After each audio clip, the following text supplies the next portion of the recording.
Hello friends, welcome to online classes. मेरा नाम है रजत अग्रहरी। ये आपका जो एमपीपीएससी स्पेशल अभी कॉन्स्टिट्यूशनल बॉडीज को हम लोगों ने चालू किया है, थंबनेल से ही मालूम चल गया होगा। आज हम लोग बात करेंगे भारत का वित्त आयोग, फिर इसके बाद हम लोग बात करेंगे राज्य का वित्त आयोग, यानी कि हमारा मेन फोकस रहेगा मध्य प्रदेश का राज्य वित्त आयोग। फिर उसके बाद हम लोग बात करेंगे भारत का विधि आयोग, लॉ कमीशन। तीनों चीज की आज हम बात करेंगे आज के लेक्चर में। ये थोड़ा सा बड़ा टॉपिक है, बाकी सब आपके छोटे छोटे टॉपिक रहेंगे। चलिए बात करते हैं इसका। आप लोग वीडियो को शुरू से लेकर के अंत तक देखा कीजिए, ताकि फिर उस जैसे अगर आपने इस वित्त आयोग का पूरा लेक्चर देख लिया तो फिर वित्त आयोग से रिलेटेड कहीं से कोई भी क्वेश्चन आ जाएगा, वो आप लोग आराम से कर लोगे। चाहे वह इजी क्वेश्चन हो, वन लाइनर वाला हो, चाहे वह स्टेटमेंट वाला क्वेश्चन हो, फिर आपसे हर क्वेश्चन उसमें आ जाएगा। चलिए बात करते हैं भारत के वित्त आयोग का। अक्सर इसमें यही क्वेश्चन पूछ लेता है कि वित्त आयोग किस अनुच्छेद में दिया गया है। तो याद रखिएगा, वित्त आयोग जो है भारत के संविधान के अनुच्छेद 280 में दिया हुआ है, 280। ठीक है। जब अभी आप लोग अगर मेरा जीएस का जो है पॉलिटी का लेक्चर फॉलो कर रहे होंगे, तो जहां मैंने केंद्र राज्य वित्तीय संबंध पढ़ाया है, वहां मैंने पहले वित्तीय संबंध दिखाया था, उसके बाद मैंने जीएसटी काउंसिल बताई थी, फिर उसके बाद मैंने वहां वित्त आयोग बताया हुआ है। लेकिन चूंकि मैं कॉन्स्टिट्यूशनल बॉडीज का लेक्चर बता रहा हूं और मुझको राज्य वित्त आयोग पढ़ाना ही था, तो उसके साथ मैं पैरेलल इसको भी लेके चल रहा हूं। हालांकि राज्य वित्त आयोग भी वहां कवर होगा जब मैं स्थानीय स्वशासन बताऊंगा, पंचायती राज व्यवस्था में आर्टिकल 243 आई बताऊंगा, तब वहां पे भी वो कवर होगा। बहरहाल उसको छोड़िए। भारत का वित्त आयोग कहाँ है? अनुच्छेद 280 में है। ठीक। सवाल उठता है कि भारत के वित्त आयोग का गठन कौन करता है। तो हमेशा याद रखिएगा, ऐसी चीजों में कभी भी जो गठन वठन क्वेश्चन आते हैं वो हमेशा कौन करेगा? राष्ट्रपति ही करेगा। तो भारत के वित्त आयोग का जो गठन होगा वह भी कौन करेगा? गठन बाई राष्ट्रपति, प्रेसिडेंट, भारत के राष्ट्रपति करेंगे। कार्यकाल कितना होता है? याद रखिएगा, जो वित्त आयोग है उसका कार्यकाल हमेशा 5 वर्ष होता है। अगर मान लीजिए कोई वित्त आयोग 2015 में बनेगा, तो 2015 से 2020 के लिए, यानी कि 5 वर्ष के लिए ही वित्त आयोग बनेगा। तो कार्यकाल हमेशा कितना होता है इसका? 5 वर्ष बनेगा। ठीक है, कार्यकाल हमेशा 5 वर्ष रहेगा। फिर है कि वित्त आयोग में मेंबर कितने रहते हैं। तो याद रखिएगा, जो भारत का वित्त आयोग होता है यह 5 सदस्यीय होता है। कितना होता है? 5 सदस्यीय होता है। एक इसमें अध्यक्ष होता है और 4 इसके सदस्य होते हैं। ये जो 4 हैं ये इसके सदस्य हैं, और ये जो एक है वह क्या है? यहाँ पे अध्यक्ष है। ठीक। 5 सदस्यीय होगा, एक इसका अध्यक्ष होगा, बाकी जो 4 होंगे वह मेंबर होंगे। तो अब सवाल उठता है, अब देखिए जो ये केवल इतना ही लिखा हुआ है ना, इसी से कई बार क्वेश्चन पूछ लेता है। किस अनुच्छेद में है? तो आर्टिकल 280 में है। कितने मेंबर होंगे? तो 5 सदस्यीय होगा, 5 मेंबर होंगे जिसमें से एक अध्यक्ष होगा, 4 अन्य सदस्य होंगे। गठन कौन करेगा? राष्ट्रपति करेगा। कार्यकाल कितना होगा? 5 वर्ष होगा। तो ऐसे करके जो बेसिक क्वेश्चन है, और ये क्वेश्चन केवल एसएससी या रेलवे वगैरह के लिए नहीं, ये एमपीपीएससी वगैरह जो पीसीएस वगैरह के एग्जाम देते हैं उसमें भी इसी लेवल के ही क्वेश्चन पूछे जाते हैं। ठीक है। फिर इसके बाद बात होती है कि जो ये 5 मेंबर बनेंगे इनकी एलिजिबिलिटी कितनी होगी, योग्यताएं कितनी होंगी। तो योग्यताएं देख लीजिए। जो अध्यक्ष है तो अध्यक्ष बनने के लिए क्या होना चाहिए? सार्वजनिक अनुभव रखने वाला व्यक्ति हो। अध्यक्ष की योग्यता क्या है? कि सार्वजनिक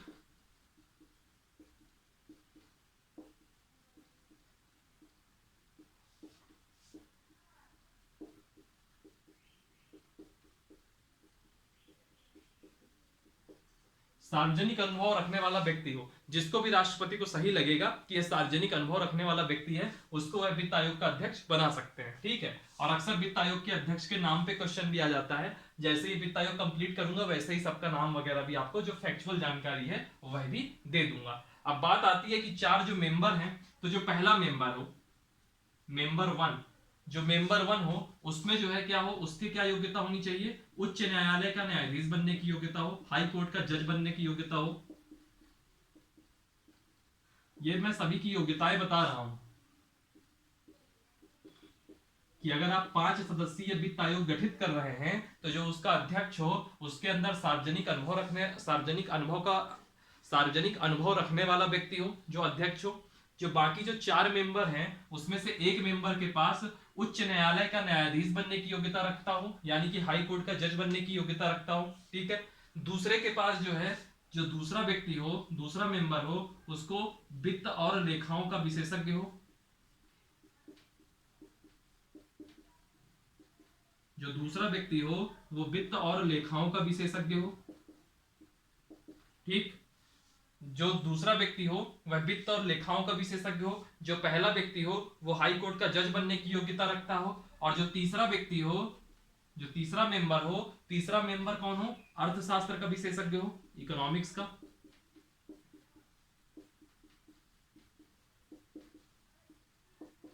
और जो चौथा व्यक्ति हो, लास्ट वन, जो चौथा व्यक्ति हो वह कौन हो, वित्तीय प्रशासन का जानकार हो, फाइनेंशियल एडमिनिस्ट्रेशन, वित्तीय प्रशासन का जानकार हो।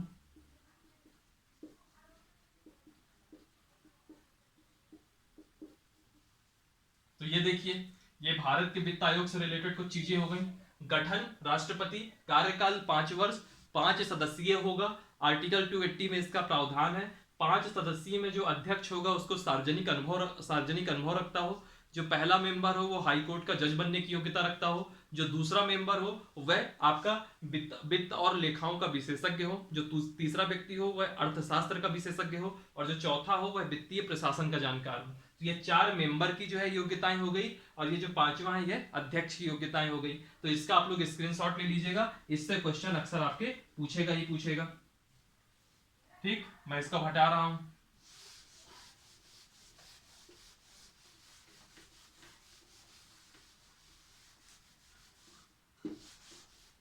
अब आप देखेंगे कि जो वित्त आयोग का कार्य क्या होता है।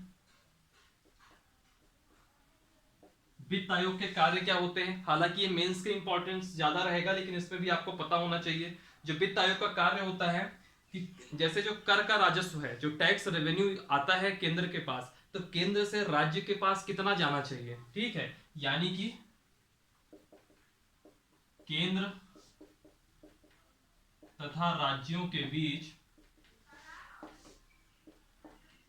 कर राजस्व, टैक्स रेवेन्यू के बंटवारे को लेकर के सुझाव देना।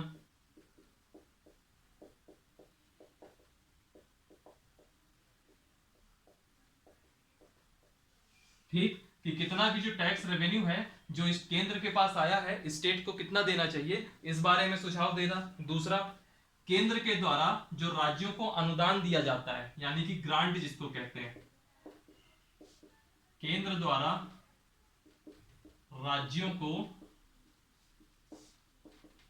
दिए जाने वाले अनुदान, अनुदान का मतलब क्या हुआ, ग्रांट,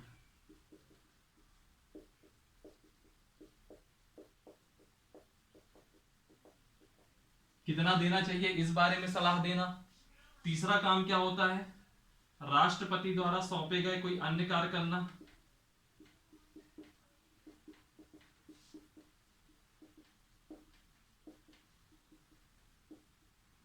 ये तीसरा इसका कार्य हो गया। चौथा कार्य क्या हो गया, ये आपका जो 73rd अमेंडमेंट, यानी कि कौन सा अमेंडमेंट है, 73वां संविधान संशोधन कौन सा था, 73वां संविधान संशोधन 1992 के माध्यम से क्या जोड़ा गया, पंचायती राज व्यवस्था जोड़ी गई। ठीक है, तो उसी के अंदर एक प्रावधान किया गया था राज्य वित्त आयोग का भी, जिसको हम लोग अभी थोड़ी देर में देखेंगे। तो इसमें क्या होता है कि 73वें संविधान संशोधन के अनुसार जो ये वित्त आयोग है, जिसको मैं शॉर्ट में फाइनेंस कमीशन एफसी लिख देता हूं, वित्त आयोग का कार्य, देखिए जो वित्त आयोग का इसमें कार्य होगा वह क्या होगा, जो पंचायत के जो वित्तीय स्रोत है, पंचायत 29 विषय में फैसले ले सकती है, तो उस 29 विषय में फैसले लेने के लिए उसके पास भी तो कोई फाइनेंशियल सोर्स होना चाहिए। तो जो पंचायत का वित्तीय स्रोत होता है,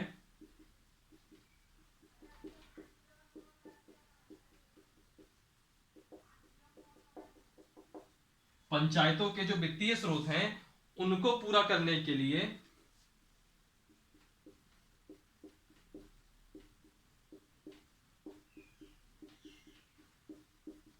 राज्य की संचित निधि में वृद्धि का सुझाव देना है। राज्य को यह सुझाव देना है कि आप अपनी संचित निधि को बढ़ाइए, जिससे कि जो पंचायत है वह अपने वित्तीय स्रोतों को पूरा कर ले। यह भी कार्य किसका है, वित्त आयोग का है। और सिमिलरली जो 74वां संविधान संशोधन है, मैं लिख नहीं रहा हूं पूरा, 74वें संविधान संशोधन के अनुसार वित्त आयोग का कार्य, सब कुछ सेम है इसीलिए मैं ऐसा लिख रहा हूं, वित्त आयोग का कार्य, यहां तक सेम वर्डिंग है। फिर उसके बाद क्या है, जो पंचायतों के वित्तीय स्रोत है ना, यहां की जगह लिख लीजिए नगर पालिकाओं या नगर निकायों, जो भी आपको समझ में आए, सही लगे। नगर पालिकाओं के वित्तीय स्रोतों को पूरा करने के लिए राज्य की संचित निधि में वृद्धि का सुझाव देना है। यहाँ ऐसे करके कुल 5 काम है। पहला काम क्या है कि जो भी टैक्स कलेक्ट हो रहा है केंद्र के पास, उसमें से कितना हिस्सा राज्यों को दे, यह सुझाव कौन देता है? वित्त आयोग देता है।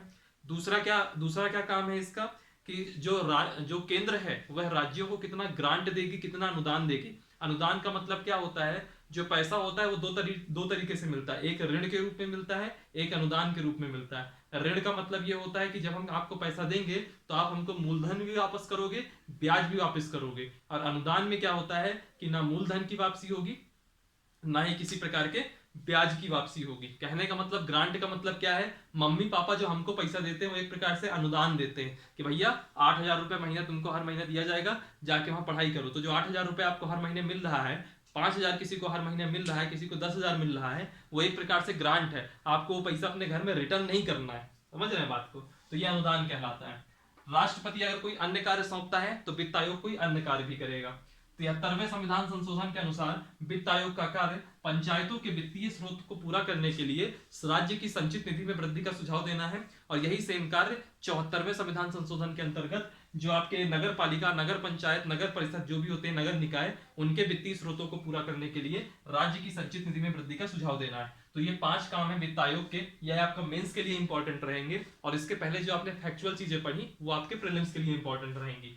एक चीज और याद रखिएगा, ये भी आपके प्रीलिम्स के लिए इंपॉर्टेंट है कि जो वित्त आयोग है यह एक प्रकार की परामर्शदात्री संस्था है।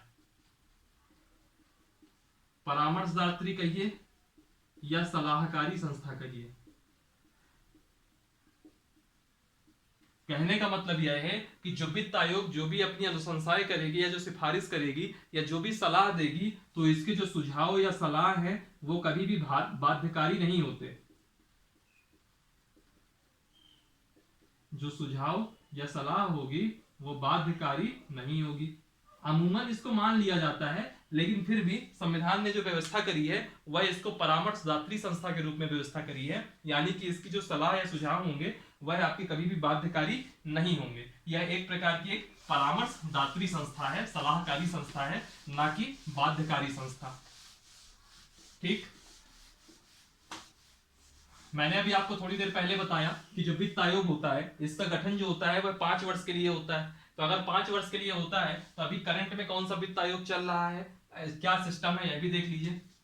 एक 14वां वित्त आयोग देख लीजिए,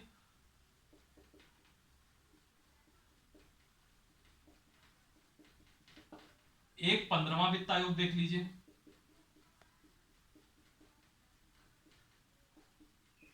चौदहवें वित्त आयोग के जो चेयरमैन थे वो कौन थे? Doctor YV Reddy. ठीक, और जो 15वें वित्त आयोग के अध्यक्ष हैं वो कौन है? NK सिंह, नंद किशोर सिंह। तो NK सिंह नाम है इनका। दोनों चीज याद रखिएगा, फैक्चुअल सिर्फ इतना ही पूछ लेगा 15वें वित्त आयोग के अध्यक्ष कौन है, तो NK सिंह बस हो गया, और कुछ नहीं, इसके अलावा कुछ नहीं। अभी पिछले CGPSC का जो अभी प्रीलिम्स का एग्जाम हुआ है उसमें यही क्वेश्चन पूछ लिया था कि जो अभी गिरीश चंद्र मुर्मू जो कि आपके CAG बनाए गए हैं, तो ये किस नंबर के हैं? तो आगे आंसर 14वें थे। तो कहने का मतलब है ये आपको पता होना चाहिए कि ये ना पता होना चाहिए कि वित्त आयोग का भी चेयरमैन कौन है, ये पता रखिए कि 15वें वित्त आयोग का चेयरमैन NK सिंह है। ठीक है, कई बार अब यही पूछ लेगा 13, 14, 15, 12, तो आपको कंफ्यूजन हो जाएगा। ठीक है, चलिए छोड़िए। तो जो 14वें वित्त आयोग था इसका कार्यकाल कब से कब तक था? 2015 से लेकर के 2020 तक था। ठीक, सिमिलरली जो 15वां वित्त आयोग है इसका भी कार्यकाल 5 साल के लिए होना चाहिए था, 25 तक होना चाहिए था, 2020 से 2025 तक।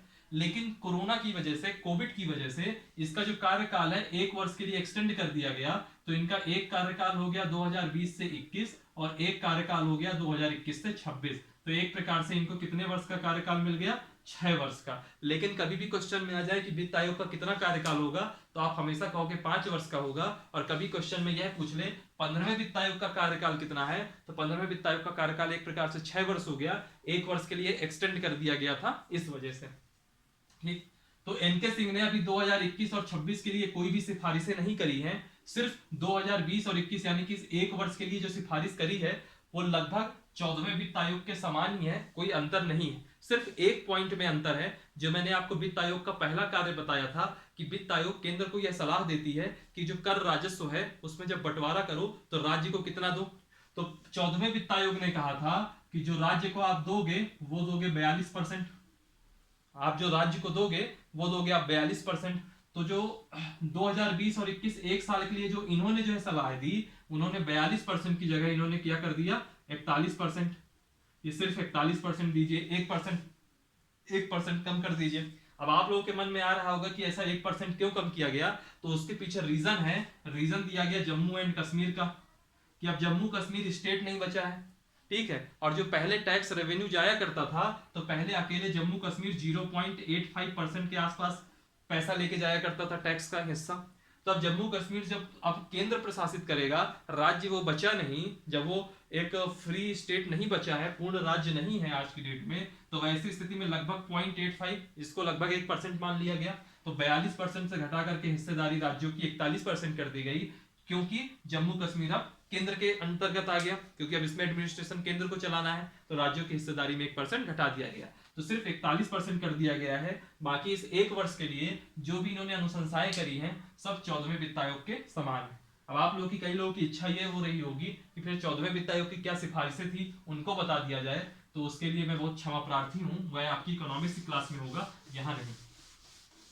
क्योंकि यहाँ जो हम लोग की क्लास हो रही है वो सिर्फ 11 अप्रैल के लिए डेडिकेटेड है।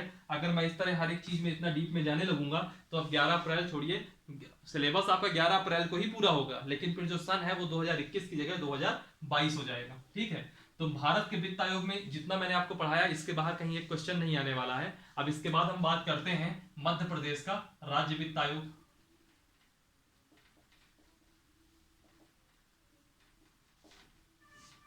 पहले तो ये देखिए कि जो राज्य वित्त आयोग होता है, स्टेट फाइनेंस कमीशन होता है, इसमें संविधान में कहाँ व्यवस्था है, तो यह जो है आपके अनुच्छेद 243 आई में व्यवस्था है, आर्टिकल 243 आई में। जब आप लोग अगर स्थानीय स्वशासन की मेरी क्लास देखेंगे पंचायती राज व्यवस्था की, पॉलिटी की प्लेलिस्ट में जाएंगे तो वहां पढ़ी होगी क्लास, वो साफ साफ लिखा होगा ग्राम पंचायत या पंचायती राज व्यवस्था करके लिखा होगा उसमें। तो उसमें जब आप सारे आर्टिकल्स पढ़ेंगे, तो मैंने आर्टिकल 243 से लेकर के आर्टिकल 243 ओ तक पूरा पढ़ाया है आपका पंचायती राज व्यवस्था में। फिर आर्टिकल 243 पी से लेकर के आर्टिकल 243 जेड एच तक पढ़ाया है नगर निकायों में। तो वहां पे एक आर्टिकल 243 आई आता है जहां पे राज्य वित्त आयोग का प्रावधान है, ठीक है। और इस राज्य वित्त आयोग से संबंधित जो प्रावधान है, वह प्रावधान कौन तय करेगा, तो इससे जो संबंधित प्रावधान है यह हमेशा राज्य विधानमंडल तय करेगा। वो अलग अलग शर्तें लगा सकता है, वह सदस्य तय कर सकता है, वह कुछ भी कर सकता है। कौन तय करेगा इन सब के मामलों में, राज्य विधानमंडल तय करेगा। ये इतना इंपॉर्टेंट यहाँ पे नहीं है, ठीक है। फिर इसके कार्य क्या क्या है वह देख लीजिए, एक दो कार्य हैं थोड़े इंपॉर्टेंट हैं, देख लीजिए। यहां पे पहला इसका कार्य क्या होगा, जो राज्य सरकार व पंचायत के बीच, जो भारत का वित्त आयोग है वो क्या करता था, वो भारत सरकार और राज्य सरकार के बीच कर राजस्व के बंटवारे पे सलाह देता था। और यह क्या करेगा, राज्य सरकार और पंचायत के बीच कर राजस्व के बंटवारे को लेकर सलाह देगा।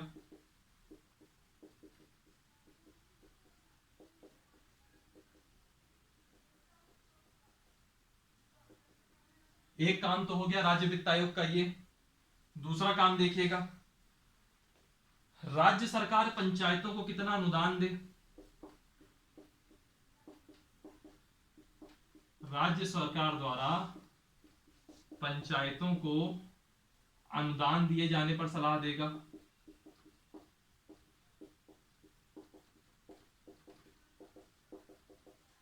ठीक।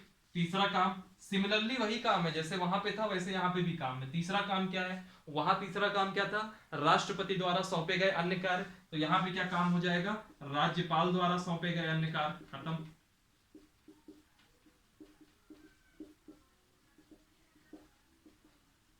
ठीक, इतना ही है, इसके अलावा राज्य वित्त आयोग में कुछ नहीं होगा। और एक फैक्चुअल जानकारी देख लीजिएगा कि जो मध्य प्रदेश वित्त आयोग के चेयरमैन कौन है,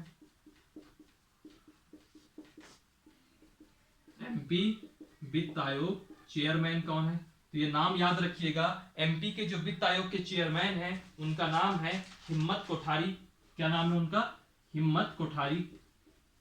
ये फैक्चुअल चीजें आपको पता होनी चाहिए, क्योंकि कई बार एग्जाम में केवल इतना ही पूछ लेगा, एक क्वेश्चन ही आएगा ऐसा, चाहे वो मानवाधिकार आयोग से आ जाए, चाहे वो महिला आयोग से आ जाए एमपी के, चाहे वह वित्त आयोग से आ जाए कि कौन है प्रमुख या कौन अध्यक्ष है या कौन चेयरमैन है, चेयरपर्सन है, ये आपको पता होना चाहिए। इसका आप लोग स्क्रीनशॉट ले लीजिएगा। हिम्मत कोठारी है मध्य प्रदेश राज्य वित्त आयोग के चेयरमैन। ठीक है, तो यहां से आपने वित्त आयोग भी देख लिया, राज्य वित्त आयोग भी देख लिया, और इसके बाद एक बहुत छोटा सा टॉपिक है विधि आयोग। हालांकि वो एक सांविधिक संस्था है, संवैधानिक संस्था नहीं है, फिर भी मैं अभी की क्लास में उसको कंप्लीट करा दे रहा हूं। उसका नाम है भारत का विधि आयोग, और इसको इंग्लिश में क्या कहेंगे हम लोग? Law commission. विधि आयोग, लॉ कमीशन। लॉ कमीशन जो सबसे पहले आया था, इसकी चर्चा हुई है 1833 के चार्टर एक्ट में। 1833 के चार्टर एक्ट में सबसे पहला विधि आयोग आया था, फर्स्ट विधि आयोग। और उसका जो उस समय का प्रमुख था वो कौन था? बहुत फेमस नाम है, लॉर्ड मैकाले। जो पहले विधि आयोग के अध्यक्ष थे वह कौन थे? Lord Macaulay. ठीक है, फिर आजादी के बाद, आफ्टर इंडिपेंडेंस, आजादी के बाद 1955 में पहला विधि आयोग बना। याद रखिएगा, इसका कोई संवैधानिक आधार नहीं है। जैसे हमने वित्त आयोग में आर्टिकल 280 पढ़ा था, वैसे इसमें कुछ नहीं है। यह एक सांविधिक संस्था है, ये संविधानेतर संस्था है, लेकिन यह संवैधानिक संस्था नहीं है। और संवैधानिक क्या होता है, सांविधिक क्या होता है, संविधानेतर क्या होता है, जो मैंने इसकी सबसे पहली क्लास पढ़ाई थी कॉन्स्टिट्यूशनल बॉडीज में, निर्वाचन आयोग वाली, इलेक्शन कमीशन वाली, उस क्लास के एंड में मैंने उसको डिटेल में बताया हुआ है, वो आप एक बार देख लीजिएगा। ठीक, आजादी के बाद 1955 में जो पहला विधि आयोग आया, जो ये विधि आयोग आया था, कितने वर्ष के लिए आया था? 3 वर्ष के लिए। तो अब जब भी कोई विधि आयोग बनता है वह 3 वर्ष के लिए ही बनता है। ठीक, अभी हाल फिलहाल में एक चीज ये भी याद रखिएगा, जो विधि आयोग होता है, ये होता क्या है? यह एक प्रकार की सलाहकारी संस्था है, परामर्श देती है। जैसे हमारे भारत में कई अलग अलग तरीके के कानून हैं, तो वह कानून चलने चाहिए या नहीं चलने चाहिए, उन कानूनों में किस प्रकार से अपग्रेड करना चाहिए, ये सब जब मैं आपको एक क्लास बता रहा हूं, उसी टाइम पे आज कानून मंत्री जो है, ओटीटी वगैरह जो ऑनलाइन प्लेटफॉर्म होते हैं, जैसे जिसमें वेब सीरीज वगैरह आती हैं, ओटीटी वगैरह, इन सब पे भी ये प्रेस कॉन्फ्रेंस कर रहे हैं। तो अब चूंकि मैं अभी आपके लेक्चर ले रहा हूं, तो मैंने उनकी प्रेस कॉन्फ्रेंस नहीं सुनी, ना ही मुझे अभी उसके बारे में कुछ पता है। सूचना प्रसारण मंत्री प्रकाश जावड़ेकर और रविशंकर प्रसाद, दोनों जो है, जो रविशंकर प्रसाद आपके कानून मंत्री हैं, दोनों प्रेस कॉन्फ्रेंस कर रहे हैं। ओटीटी वगैरह पे शायद कुछ रेगुलेशन वगैरह लाएंगे, तो जो भी उनको सलाह वगैरह देता है, कौन देता है? ये विधि आयोग ही देता है। तो ये विधि आयोग क्या है? एक प्रकार की सलाहकारी संस्था है। अब ये आपके ऊपर है कि आपको उसकी सलाह माननी है कि नहीं माननी है। जैसे विधि आयोग ने एक सलाह दी थी कि जो 124 ए है, आईपीसी की सेक्शन है 124 ए, बहुत फेमस है, राजद्रोह का मुकदमा लगता है उसके तहत, आईपीसी की धारा 124 ए, विधि आयोग ने बहुत पहले ही सलाह दे दी थी कि इसको आप खत्म करिए, लेकिन ये चल रहा है। तो कहने का मतलब है कि विधि आयोग की हर बात मान ली जाए ऐसा आवश्यक नहीं है, यह सिर्फ सलाहकारी संस्था है। और किसकी सलाहकारी संस्था है? जैसे वित्त आयोग फाइनेंस मिनिस्ट्री की सलाहकारी संस्था थी, वैसे ही जो विधि आयोग है, यह आपकी विधि और कानून मंत्रालय की सलाहकारी संस्था है। और विधि व कानून मंत्री इस समय कौन है? रविशंकर प्रसाद। विधि और कानून मंत्रालय की सलाहकारी संस्था है। फिर हम बात करते हैं एक अभी 21वां विधि आयोग,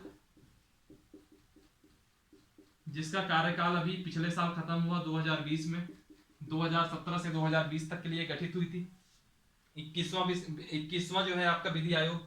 और इसके जो चेयरमैन थे वह थे जस्टिस बीएस चौहान।